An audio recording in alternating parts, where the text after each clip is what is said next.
Second time to record this because I accidentally hit stop. Hi, I'm Jeremy. Thanks for coming to the channel. I'm doing self-improvement, and I'm doing a series called Creating a Noble House. This is something that they don't normally do in fiction, but they have noble houses in real life. But there's a movie, Dune, that they're making again. They made it back in the 70s, late 70s, maybe the early 80s. And they're remaking it again here in 2021. It's supposed to come out, I believe. They're getting pretty close to it. I've always liked that of like this noble house. And it always seemed like that they would have virtues and values, a way of living that if they were real, they would be fleshed out. And because in the real world they do. And that would be like an order of knights or a religious faith, that they have these do's and don'ts, and it is written out and it is explained why. It's like, well, why don't we do this for our families? Because school doesn't cover everything. If you're religious, that doesn't cover everything either. There's still just a ton of things left that you need to learn, that you need to know. And I think it's more impactful whenever it comes from a family member. So yesterday we were talking about values. Family values. These would be values that would be kind of the basis for everyone. The starting foundation. And then they build up from there. And the first one that I put down was change. That's because everything changes and everything needs to change. Even the work that I'm doing here, to say that I'm going to have it perfect and right and that it's just should never require any change. It's like, no, it's all subject to change. But how do you get positive change? How do you make it so that you're going forward and not backwards? Well, if you've got enough of this stuff laid out, that hopefully you can keep that from happening.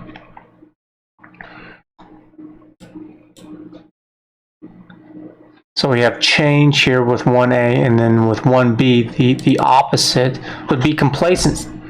If you're complacent with yourself, then you're kind of comfortable with what it is that you're doing, and you're not going to try harder. So in order to have change, you have to have courage, because it is scary whenever you figure something out and it's working for you. You're going to be able to do better. Everything can be improved upon. As far as I do not believe in any kind of utopia that you just have it where it's all down. And so with 2A we have courage, and with 2B, or not to be, its enemy of courage would be fear or recklessness. Then with 3, okay, so now you have the courage to change. Well, how do we want that change to be? We want to make things better. We want to improve. So these would be things that are good, that are positive, that are strong. The opposite would be vices, weaknesses, negativity. And so how do we help to identify the good versus the bad? Well, is it true? Some things that are true would be empirical evidence and facts. The opposite of that, and see, so this is one, I'm putting emotional down as kind of the enemy of truth. And I see this especially a lot with kids. They get very emotional. They think they know something. It's like, no, you don't. I don't give a damn if you're in your 20s.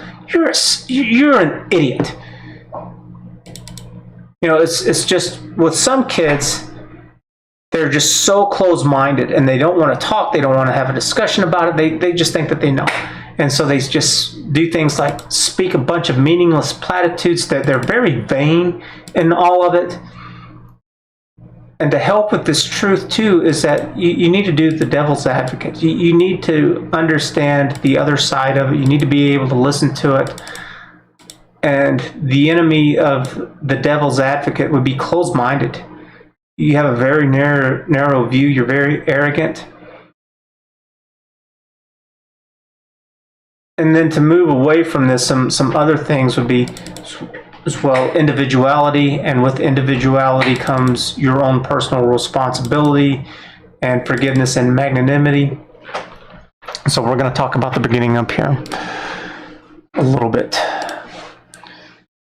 Change. Well, there's a little bit of chance that you're taking that because you don't know if it's going to work, and this is why people get into complacency. You're taking a chance. It's like, well, is this really going to work out as good as I want it to? Maybe it's not as good as what I was doing before. Yeah. Damn it, I had all this stuff up and I closed it and I didn't. This is the definition that it shows up whenever I Google it.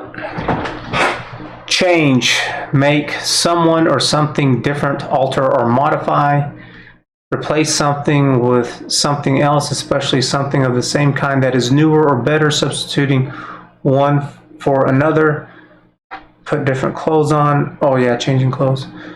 Move to a different train plane. Those are kind of right, but I enjoy Wikipedia more. There we go. So in philosophy, becoming is the possibility of change in a thing that has being, that exists. Which one did I put? I guess I did use the definition that Google pulled up there. Make someone or something different, alter or modify. And then I took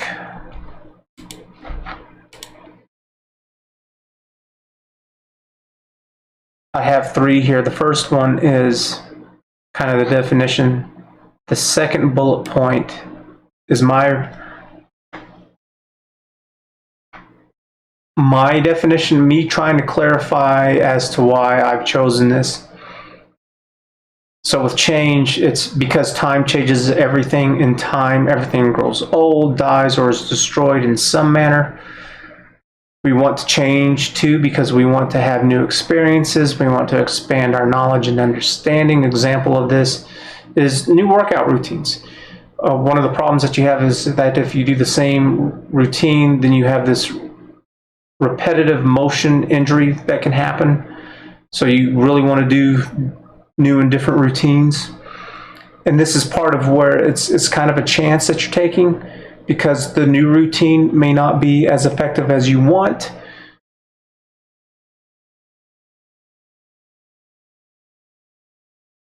And so some other examples besides the workout routine is that you're going to move. You're going to move out of your home, for example. You're going to have new jobs. You should try new jobs.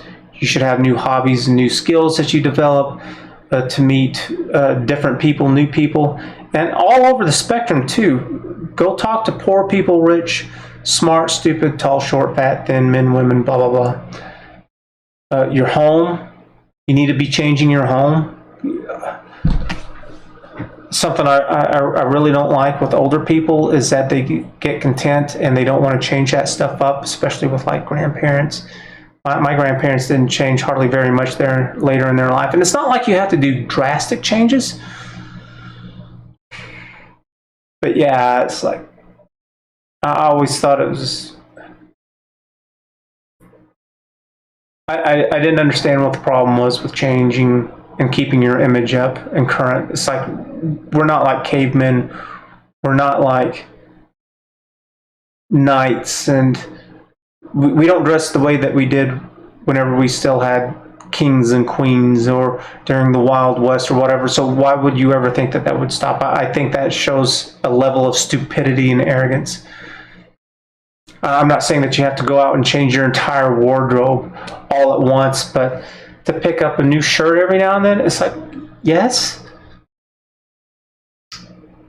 In philosophy, or in the philosophical study of ontology, the concept of becoming originated in ancient Greece with the philosopher who was from Eusebius, who in the 6th century said nothing in this world is constant except change and becoming. Let's change that up.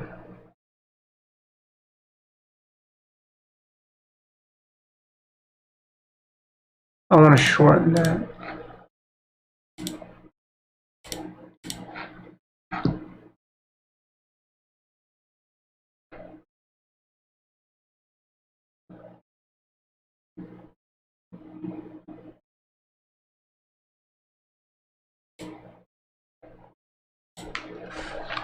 Let's get rid of that. In the philosophical study of ontology, the philosopher Heraclitus of Eusebius, who in the 6th century said that nothing in this world is constant except change and becoming, i.e., everything is impermanent. That's exactly what I'm getting at. Everything changes. It's the only constant. Nothing's the same.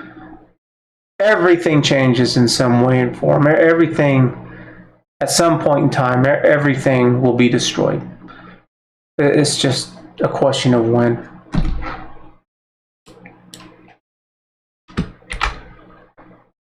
So we have kind of a definition. We have my interpretation, or what it is that I'm trying to get at, my words. And then someone else, perhaps somebody to look into to kind of help develop this a little bit more. And then we move on to complacency, and I see complacency as the enemy of change. Comfort versus discomfort.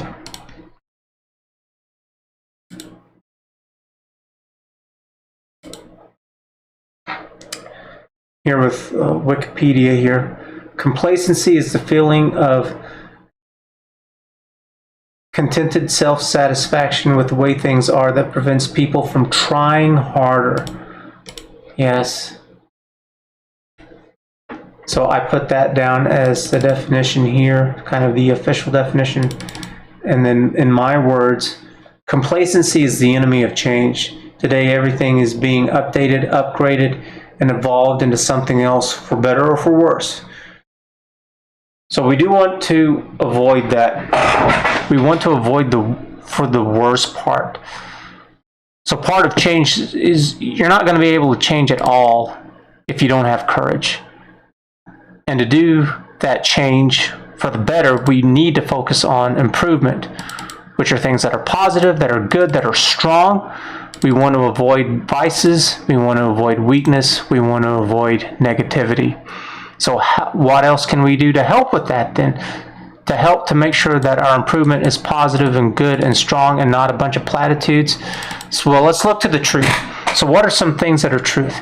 Well, empirical evidence and facts, for example. Some things that hurt us with that is being emotional. Meaningless vanity are things that help with that or hurt with that. And also, let's say platitude. So here's the definition of platitude, and I know I'm going to like the Wikipedia one better. I usually do. Platitude, whenever I Googled it here as a noun, a remark or statement, especially one with a moral content that has been used too often to be interesting or thoughtful. No. So Wikipedia, a platitude is a trite, meaningless, or prosaic statement often used as a thought terminating cliche amid at quelling social, emotional, or cognitive unease. The statement may be true, but its meaning has been lost due to excessive use. It's like, yes, that's much clearer. Platitudes have been criticized as giving a false impression of wisdom, making it easy to accept falsehoods. Yes, a platitude is even worse than a cliche. It's a sanctimonious cliche, a statement that is not only old and overused, but often moralistic and imperious. Platitudes have been an aphoristic quality. They seem like timeless and moral lessons. They therefore shape our view of the world and can lull us into accepting things that are actually false and foolish.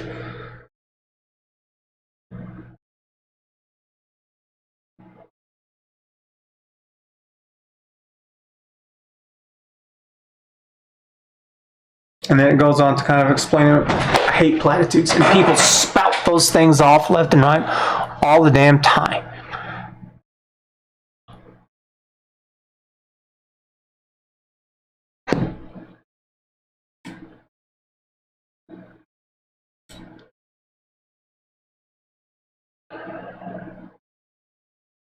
I want to take this part right here.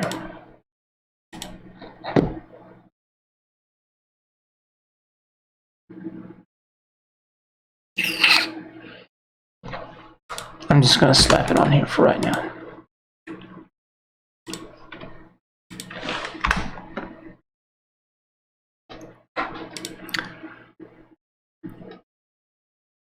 They don't say anything about it being emotional. Seems like that's whenever people use these things most. I guess it's not. I guess it's not just emotional. Anyways.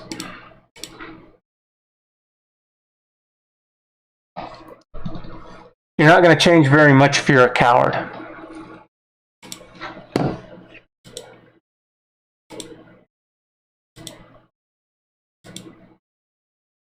Oh, was that the next one was courage? Let me pull that up. Alright, so we need courage to be able to change.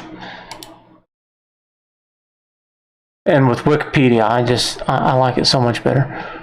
Courage, also called bravery or valor, is the choice and willingness to confront agony, pain, danger, uncertainty.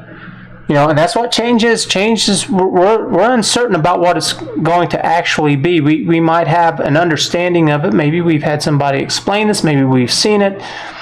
But we get set in our ways because we get to a certain level of comfort and we're kind of fine with it. And we don't want to break it. We don't want to risk it. So danger, uncertainty, or intimidation. Valor is courage or bravery, especially in battle. I don't care about the battle part. Physical courage is bravery in the face of physical pain, hardship, death, or even just the threat of death.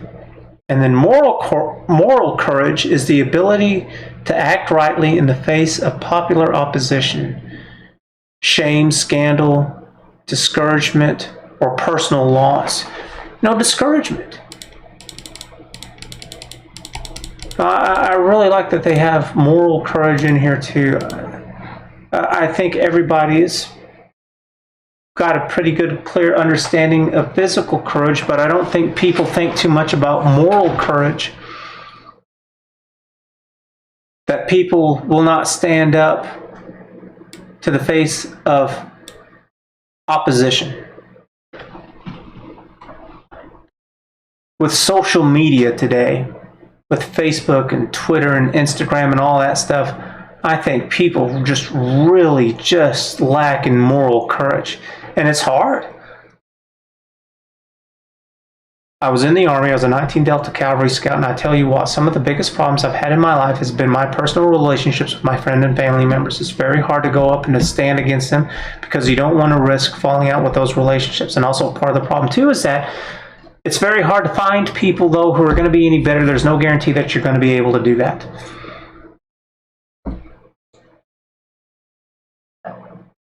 It's hard.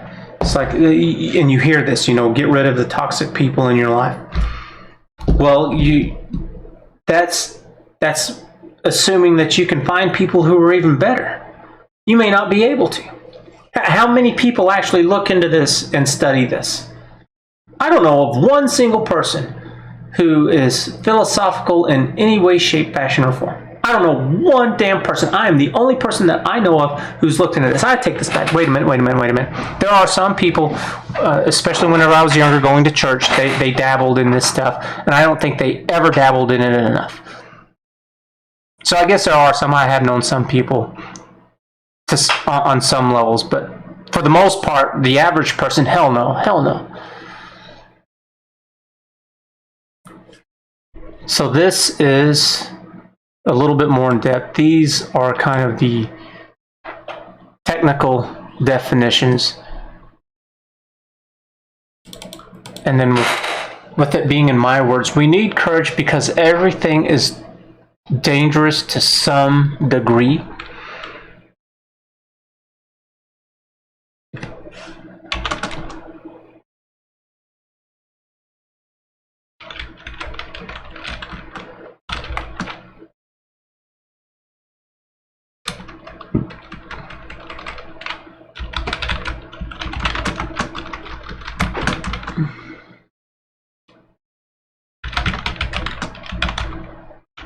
Standing up against bad people and bad ideas.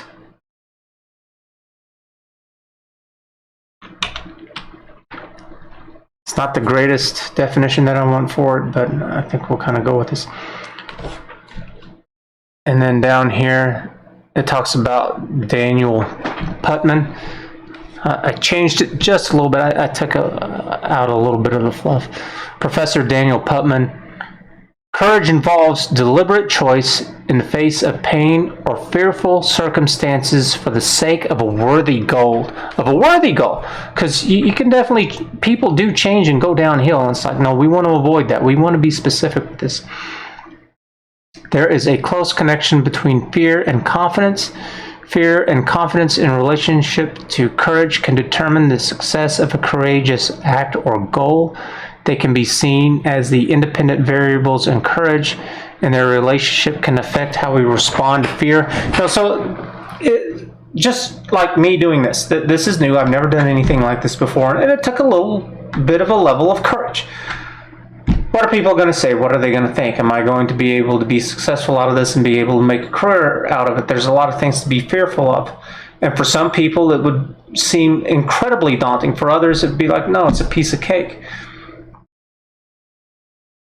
But for everyone, there is a level of fear because there's no guarantee of success. They can be seen as the independent variables in courage, and their relationship can affect how we respond to fear. In addition, the confidence that is being discussed here is self-confidence. Confidence in knowing one's skills and abilities and being able to determine when to fight fear and when to flee it. And this is part of Aristotle's golden rule or golden mean. We'll get back to it. Putman states that the ideal in courage is not just a rigid control of fear, nor is it the denial of the emotion. You're not denying fear. The idea is to judge the situation and accept the emotion as part of human nature, and we hope we use well-developed habits to confront the fear and allow reason to guide our behavior toward a worthwhile goal. So that fear is an emotion as part of human nature. Fear comes from us. How fearful am I right now? Of course, there's some fear right now. There's always fear. There's fear of everything. You can go outside, jump in your car, and drive around, and there is a very real fear that you're going to die. That a drunk driver is going to hit into you. Somebody falls asleep at the wheel. That you just, for whatever reason, get into an accident. A semi-truck is not paying attention and blows a red light and smashes you in the process. Some little old person who's not paying very attention zooms out in front of you. People die. And there's a fear in that. It's just we've learned how to deal with it. We've learned how we've developed good habits, and we allow reason to guide us. People drive, though, all the time. They go their entire lives, and they have few to no accidents. I've had very, very, very few accidents. Most of my accidents, I'll tell you what most of my accidents have been. They've been caused by somebody else. I have been rear-ended more than one time, and a complete stop. My true bane to driving, though, are those stupid little posts in the ground, these little metal posts that just kind of go in the ground. They're a barrier, and they only come up to about where the window is to a car. And so they're really hard to see. They're like knee high. Man, I miss those things. I've slammed into like 2 of those stupid things. Fortunately, not too hard. Bumped the bumper a little bit and just popped it back out. But oh, it's so aggravating. It's like it needs to be a little higher up. It needs to be able to clear that damn window. It's the bane of my existence whenever it comes to driving. But I mean, in my 40s, it only happened like 2, maybe 3 times. I think only twice. It's like, and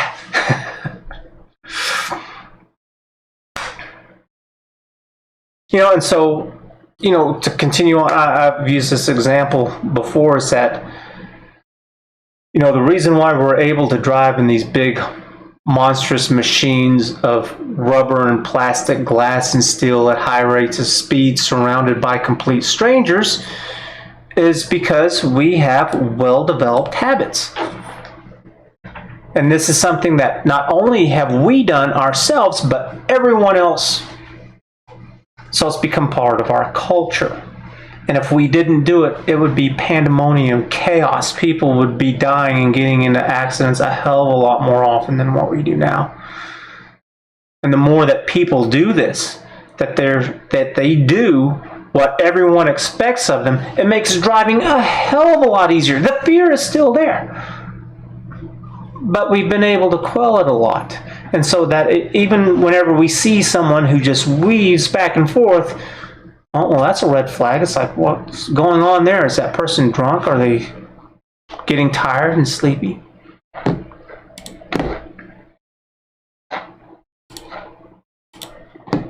Now, I don't know if Aristotle's golden mean applies to everything, because whenever I was looking at it, there's not a lot. It's like this is a pretty short list. Courage, that if you're lacking in courage, then you're a coward. But if you have an excessive amount of courage, then you're rash and you don't do any good with it. And then they have these examples here, and I don't like these. They were okay. There was one that I came across that it did a better job. Bravery, cowardice, recklessness, industriousness, sloth, greed, honesty, and it would be secrecy and gossip. Oh yeah. Action, apathy, and sensitivity. Perhaps. Aristotle's golden mean. Moral behavior is the mean between 2 extremes. At one end is excessive and the other deficient. Find a moderate position between those 2 extremes and you will be acting morally. It's like, if you look at Christianity or Catholicism, really,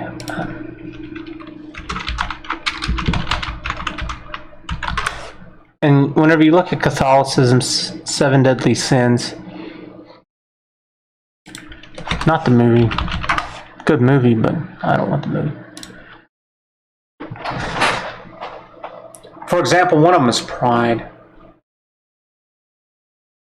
And to say that pride cannot be good is wrong. So taking pride in, like, your faith or in your family. Having too little would be bad. Having too much would also be bad. That there's kind of this middle ground. I don't know what the excessive and the lack thereof. I don't know what those would be, but I know that it's there. It's like, yes, that makes sense. And I think Aristotle's golden mean makes more sense than this.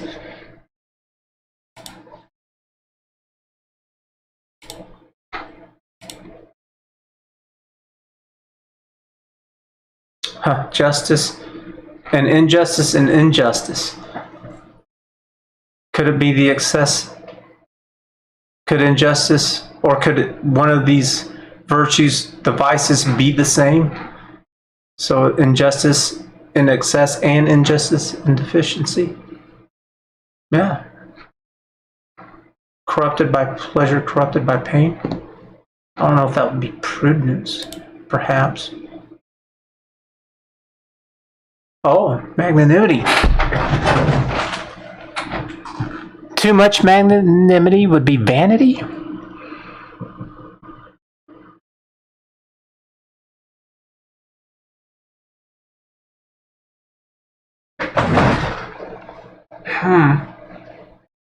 I haven't thought about that.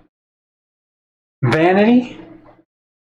No. I don't want to look at this anymore. No.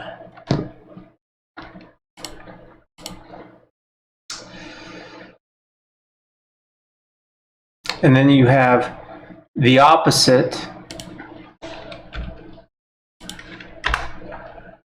For courage is fear and recklessness. Let's go ahead and we'll just use fear for now.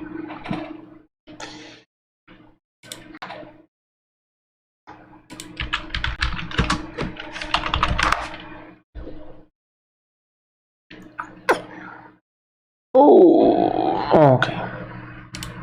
I was like, don't show me movies. First, let's see what the Google says. Fear, an unpleasant emotion caused by the belief that someone or something is dangerous, likely to cause pain or a threat. It's like, yeah. But where does that really come from? It just comes from you. It's like there are some people who are afraid of spiders, and there are other people who play with those things. All kinds of spiders. And snakes and dogs and all of it. But where does that come from? It comes from the self. It comes from you. What does Wiki say? Fear is an emotion induced by the perception, by your personal perception or recognition of phenomena which can pose a danger or threat. Because everything can be a threat in some way. Here, I'll show you something. So I live in Tornado Alley, and this is something that we're told about all the time, is that even a simple little thing like a piece of paper, a playing card, can kill you because it gets to traveling so fast that it'll slice into you. But who thinks of that? If you live in Tornado Alley, yeah, this is something that I've heard since a kid. I don't know if that's something that they still talk about today. But they talk about tornadoes and how all this debris just gets flung around like mad, and the simplest stupid things will just wreck your world.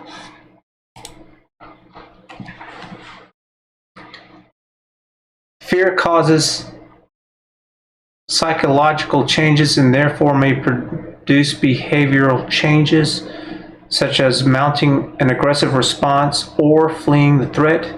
Fear in human beings may occur in response to a certain stimulus occurring in the present or in anticipation or expectation of a future threat, perceiving as a risk to oneself. The fear response arises from the perception of danger leading to confrontation with or escape from avoiding the threat, also known as fight or flight response, which in extreme cases causes fear, horror, and terror, can be a freezing response or perilous.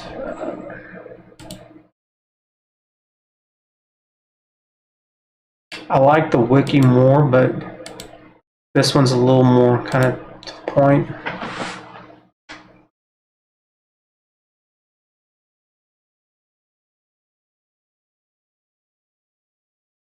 In humans and other animals, fear is modulated by the process of cognitive and learning.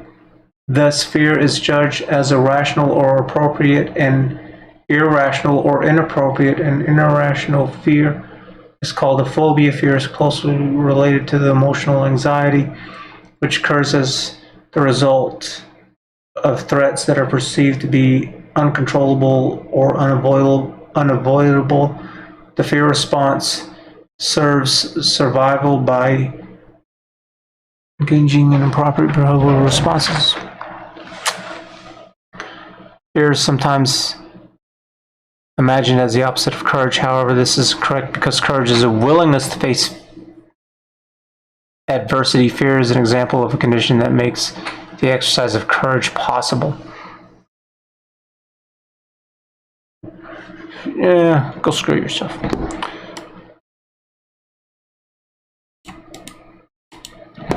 I understand what they're saying. It's like, yeah, you're not courageous if you don't have the fear.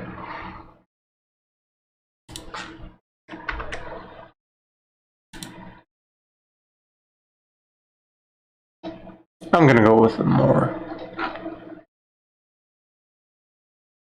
Alright, so this is about where I left off before I messed it all up. So I'm going to let Jordan Peterson explain fear a little bit. And I'm sorry about this. I really hate these stupid videos where they show all these pictures and they play the music and it's like, yeah, take your garbage and go shove it. It means absolutely nothing, but we let...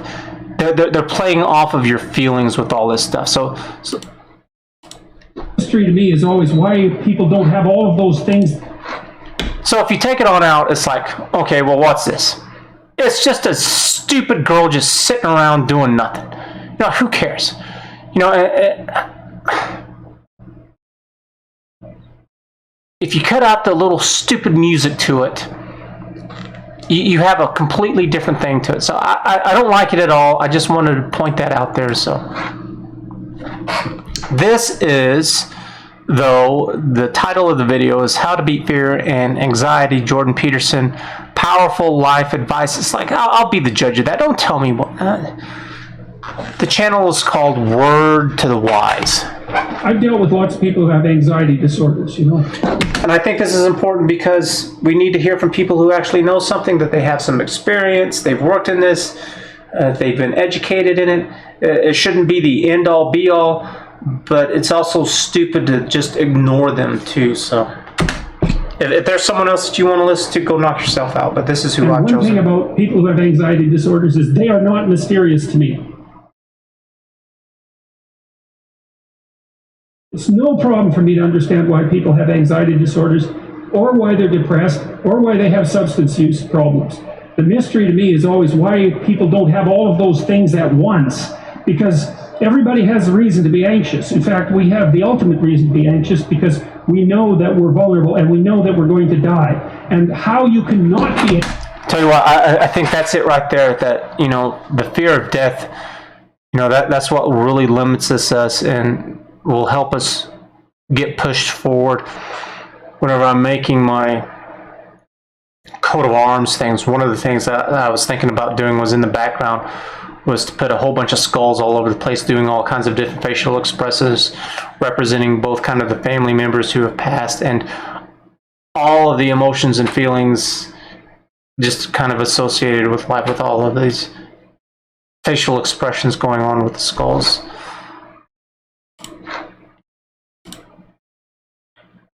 So there's, I don't know. I want them to look real, which is what these that are really white, you know, kind of represent. I want them to be kind of creepy, spooky too, which is represented by the ones that are kind of in smoke form, and then the ones that have the little whites instead of their eye sockets there. I don't know why it's not black, but they have different expressions on their faces. Some are smiling, grinning, kind of that kind of thing. And so that's what I'm talking about.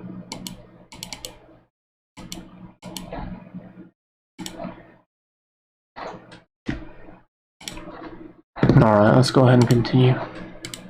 Anxious under those circumstances is a great mystery. It's a massive mystery. And the same thing applies with regards to depression. And then the same thing applies to some degree with regards to drug and alcohol abuse. As I said last week, there's plenty of reasons to drown your consciousness in alcohol, that's for sure. We could refer to the aforementioned anxiety and depression, not least. And the sorts of drugs that people are prone to take are chemicals that take the affective edge off the tragedy of life. So, back to the issue of fear. Abraham is self-conscious, that's what this commentary says, but the thing is he moves forward despite that. He's self-conscious and he knows the danger, but he moves forward despite that. And that's actually... He's self-conscious, he's aware of the danger, and he moves forward anyways.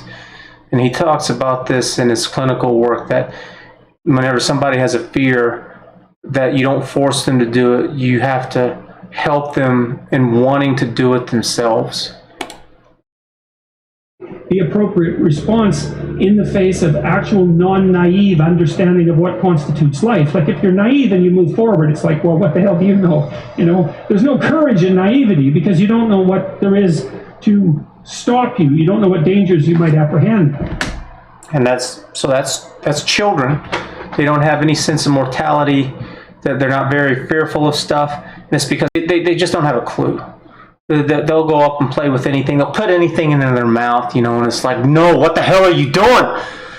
You know, they don't mean anything by it. They just don't know any better. But to be aware of what it is that your problem is, so to be alert existentially, let's say, or to be fully self-conscious means that you're perfectly aware of your limitations and how you might be hurt. And then to make the decision to move forward into the unknown and the land of the stranger. Anyways, I would say that's one of the secrets to a good life. And I can say that really without fear of contradiction, I would say, because the clinical literature on this is very, very, very clear. What you do with people who are afraid, and to some degree depressed, but certainly anxious, is you lay out what they're anxious about, first of all, in detail. What is it that you're afraid of? What might happen? And then you decompose it into small problems, hypothetically manageable problems, and then you... And see, that's what I want.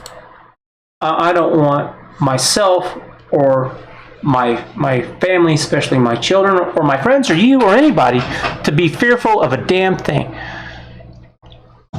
We have nothing to fear but fear itself. So,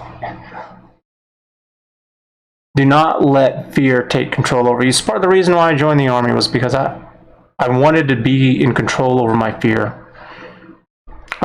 It wasn't bad, but it was like there's always room for improvement, and it changes. Whenever I was in my 20s and 30s, I wasn't fearful of too much, and especially in my 30s, it's like, oh yeah, you can get the hell out of my way. Now that I'm getting older and my energy levels are kind of dropping, it's kind of, oh, I don't know anymore. To have the person expose themselves to the thing that they're afraid of, and what happens isn't that they get less afraid. That isn't what the clinical literature indicates exactly. What happens instead is they get braver. They get braver. Yes. Oh, I like that. And I just think that that's just so much with life. So much. What all can you be fearful about? Be fearful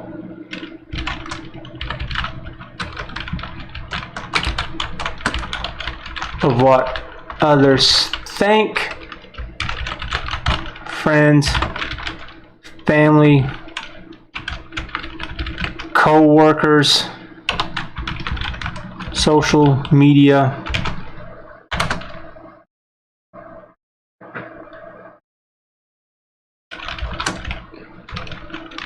the ability to take on new tasks or a job,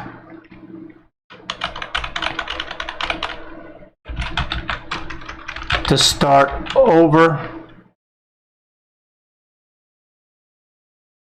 with a new job, with dating, with whatever. You can be fearful of everything. I think there's a name for a fear for everything. There's a phobia, something, arachnophobia, whatever, for everything. And it's because, well, why not? There are people who are afraid to leave their homes. There are people who are afraid to take showers. There are germaphobes. It's everything. It's like, well, why not? Are people that stupid? Yes. that there's somewhere out there in the world somebody who's afraid of, I've heard of people being afraid of water. I know that there are people who are allergic to water, but being allergic to water and being fearful of water are not quite the same.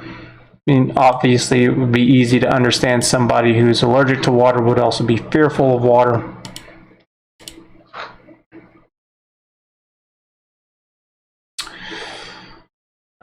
Where are we? We're 45 minutes into this. This might be a good place to go ahead and kind of stop for right now.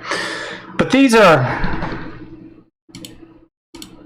things that I think that no matter my children, my grandchildren, my great-grandchildren,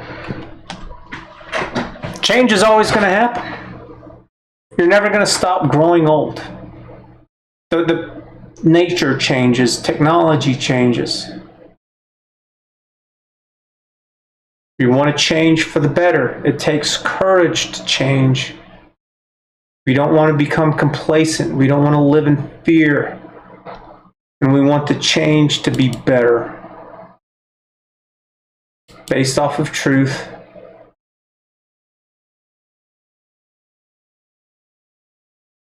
We don't want to be closed-minded.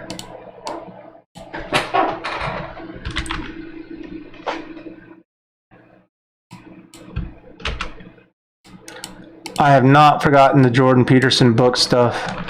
It's just, I've never done anything like this before, and if I had a do-over, I would not do it. What I'm going to do is, I think I'm just going to do the entire book all in one video, what I haven't done, and then kind of have it all there, but going from chapter to chapter to chapter and really diving into it, it's too long. But I think that's the way that I'm going to cover the rest of the book, is I'm just going to do it all, sum it up, and then just, you know, everybody's just going to have to read it if you feel like it. So anyways, the video has gone on for long enough. This is a good place to stop for now. This is something that I'm developing myself, and having something more for me and my family is just, yes, absolutely, because I hate my family, and it's just, to different levels, my father is above and beyond the rest of them for sure. So if you've enjoyed this, if you like this, if you got something out of this, give it a like, give it a thumbs up right now. If you want to see this continue, give it a thumbs up, subscribe. It would really help me out. I would appreciate it very much. Thanks. And we'll catch you again later. Bye.